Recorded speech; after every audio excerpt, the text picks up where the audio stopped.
Did you guys know that there was a time that I was banned from the Yu-Gi-Oh! Trading card game? I bet you didn't.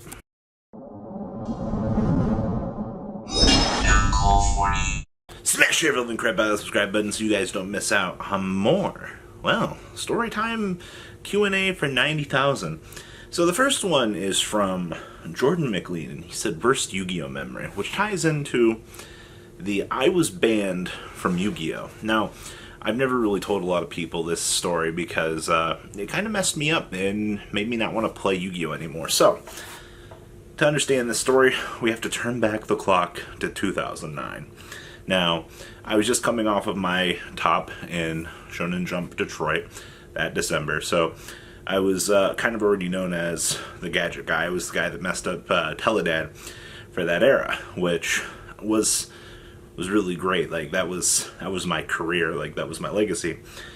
This is where the Upper Deck drama starts with Konami and Upper Deck printing fake cards, and we reach this point in Yu-Gi-Oh! History called Upper Deck Day, which is the final Yu-Gi-Oh! Event that Upper Deck effectively had. This was the event where they gave out all of these Shonen Jump Cybersteins and a bunch of other stuff. So, Saturday, well actually, we were hitting an event in Louisville, Kentucky on Sunday, and we were hitting an event in Indy on Saturday. So we went to the Saturday event.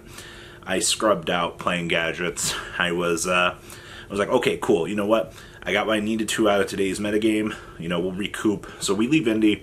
We have, what, a 3-4 hour drive down to Louisville at that point. We get into Louisville that night.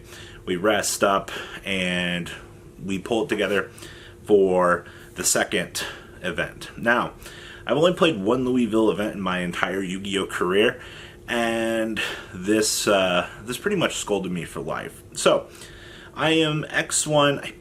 You're going to have to bear with me here for a little bit, because I have to remember a few things from this. So, I believe it's round 5 or round 6. We are heading into, I think it was the second to last round for the event. Alright, and this is where things get really, really shady for me. And if this needs to be a life lesson to all of you, to do the right things. But remember, this is 2009. This is over 12 years ago at this point. So I sit down and I play against this duelist. I recognize him. He's been a professional player. He's topped a couple events. And I'm playing gadgets. He's playing Gladiator Beast. I'm like, okay, you know, this is fine. Like, gadgets have a really good matchup here.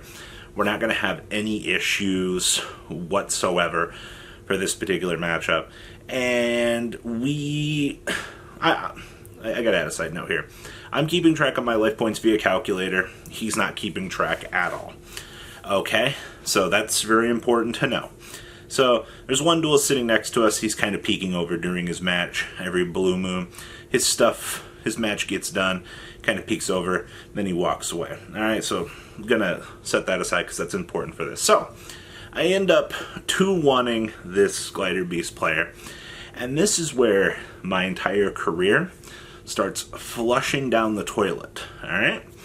So, I'm always going to remember these words echoing through my mind. He literally hit me with the, sorry, I gotta do this, I need this top. And I was like, what do you mean? Because after 2-1-ing him, I signed the slip, handed him the slip, and he literally hit me with those words. And I was like, hello? I just won. He literally raises his hand in the air, calls for judge, says that I lied. Alright, this is hilarious. Says that I lied. I didn't win the match. I illegally signed the match slip. And that, this is where it gets even worse. He takes a piece of paper from his notes from his previous games and goes, I have life points right here proving that I won. So, at this point in time, the only thing that I had, this is why you keep track of life points on paper. Alright? So at this point in time, I signed the match slip after winning. My opponent has lied, saying that, that he had won. He has life points on paper, by the way, okay?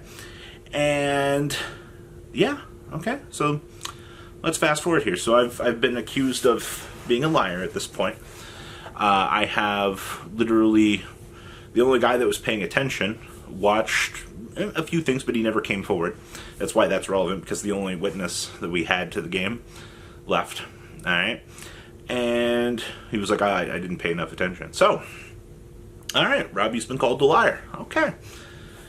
So, I'm X1 at this point. I'm like, alright, cool. So the head judge calls over both of us and starts gathering our stories. Alright? I'm like, sure, man, that's fine, you know. After taking both of our stories and listening to both this, this is also very important. This head judge is actually friends with my opponent. All right, that's very important. He basically watches over their locals, was their judge, knows them personally. Well, that's not discouraging at all, right? So, upon gathering the stories, he calls us over and goes, all right, I'm going to assign both of you game losses. I'm like, sure, man. Like, I'm pissed at this point. Like, I'm actually fuming. Like, I won this fair and square. My opponent literally scumbagged us. I'm like, okay, cool. X2. I'm one of the highest X2s in the room. I can still top. Alright? That's fine. I'm like, whatever. So time passes a little bit in between the rounds still. He calls us back over again and literally says, upon further investigation, I'm actually going to overturn that previous ruling. I'm going to give your opponent the win. You're going to take the loss. I'm like, what do you mean? At this point, I'm like, wow, what kind of favoritism is this? Alright, like, this is actually insanity at this point. Alright, so I'm like, whatever. Okay, silver lining is X2, we just got to win one more, and we top. Alright? And then doomsday strikes for dear old Robbie. After this ruling has been made, everything, a little bit of time goes by, I walk away, I'm like, alright, sure, understood. Alright, we'll win the last one. 10 more minutes pass, and this judge calls me over, says, I just got off the phone talking to a few other judges. He says, I think that you lied to me.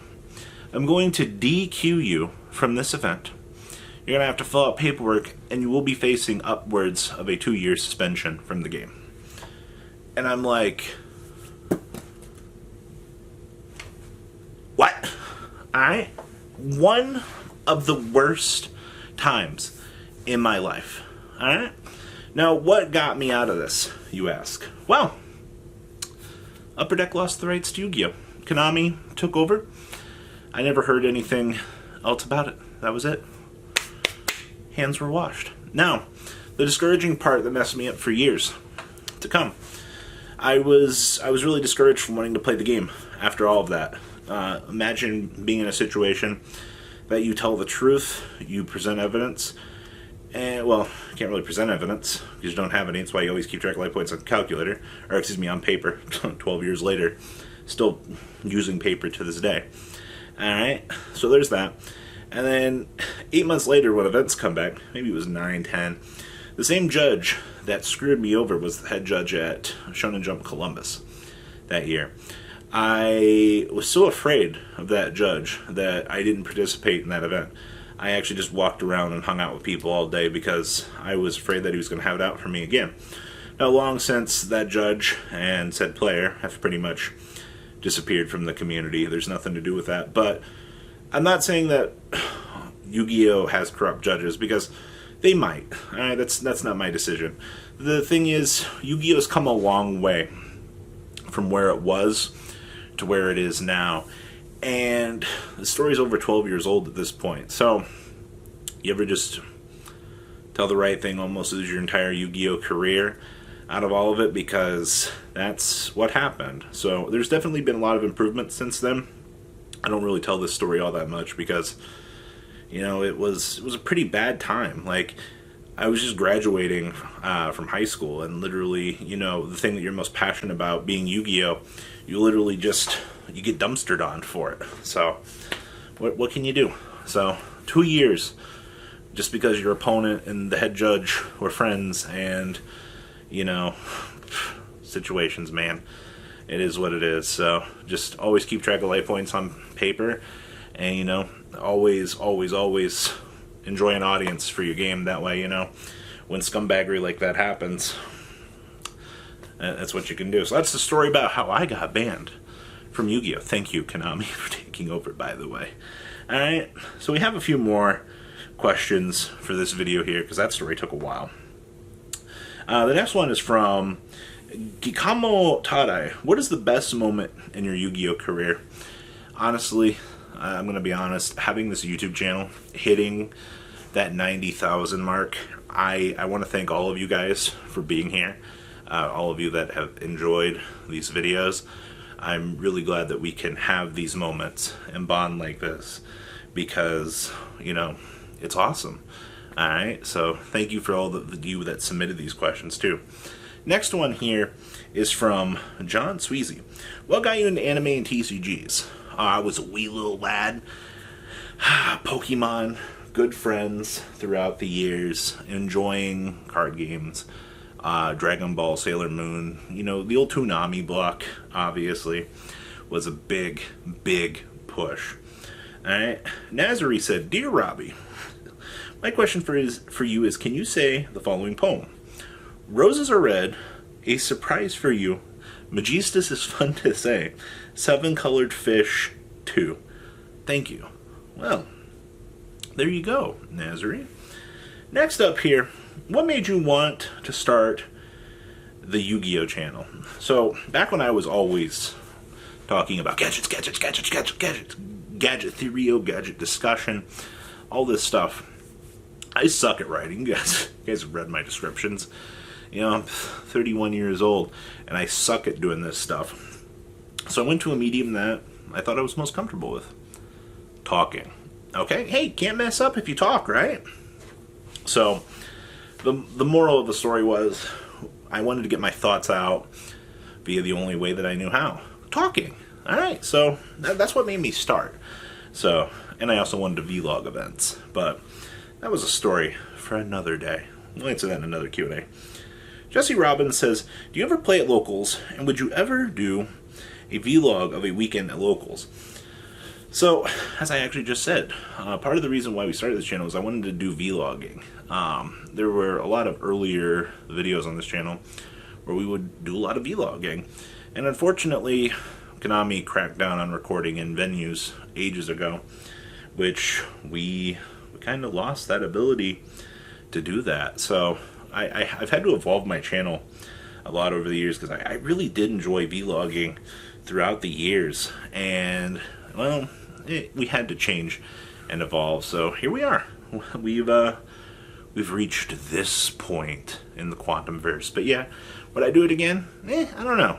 I enjoy what we do now. Next one is from Ralph Solis. Throughout your YuGiTube journey, have you ever been discouraged to continue making content? And if so, how did you ever overcome it? Story at the beginning of this video, actually. I overcame it with gadgets, actually. Once we kind of got through that point in my life, we put our nose back to the grindstone, and we said, we want to top again. All right, eventually, well, at that point in my life, the Yu-Gi-Oh! Thirst was very real. And, well, once we grinded past it, we got to 2012, which you guys know is my second top in my career for big events. So, yeah, that's what got me through it, honestly. A lot of grind and dedication. Security93 said, congrats, Robbie. What was your most memorable duel? Oh, man. Oh, what was it? SJC Orlando? YCS Orlando? I don't remember when they switched. But it was 2011. And one duelist was talking crap to me all weekend. He played me Friday, and he bodied me 2-0. So I went back to the hotel room, and I started brewing. Alright, Saturday comes through. I played the new brew for the event, for gadgets. And then we make it, we day 2. I was like, yes, alright. This should have been my second top, effectively. Which would have made Indy my third.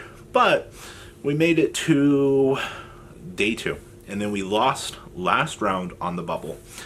I've never felt more discouraged in my life. So, Sunday night as we're getting ready to go to bed and leave for our journey back home, the duelist that destroyed me, YuGiOh, who actually his friend got second place in the event playing his list, was in the hotel lobby. Oh, you know what? You know what I did? I was so angry from the weekend. I said, I want revenge. All right, we're playing right now. Swiftest YuGiOh I've ever given somebody in my entire life, and it was one of the best feelings I've ever had in my career. You get that revenge after that weekend-long grind. It was the most satisfiable thing I've ever had, actually, and that's saying a lot about YuGiOh. So that was really, really nice. I enjoyed that. You can actually find that game on YouTube. Thanks, Kevin Silva. That was a good one. All right. Ken Adams said, "Are you still innovating gadgets?" Well, yeah, I am. Even today, I've still been brewing up something gadget related. Actually, our Swaikage collaboration. I don't know when that's going to come out. Maybe next weekend? Yeah, you guys will get to see some gadgets versus Dark Magician, actually. Of course, I'm still working on it. Doesn't mean it's good. Alright? And the last one for today's video, Cosmic says, "How many boxes of guards do you have? How do you keep track of them?" Here's the secret. See all this? See all this? I don't keep track of it. I don't know hide nor tail of what's really out here. Ugh. Yeah, I know, it's really sad. So that's the long forgotten story of me getting banned from YuGiOh and part 1 of our 90K special. What do you guys think? Please leave a comment down below, smash your little subscribe button so you guys don't miss out on more awesome content. And I'll see your beautiful faces back here later on the day for some more awesome content. Peace out, guys.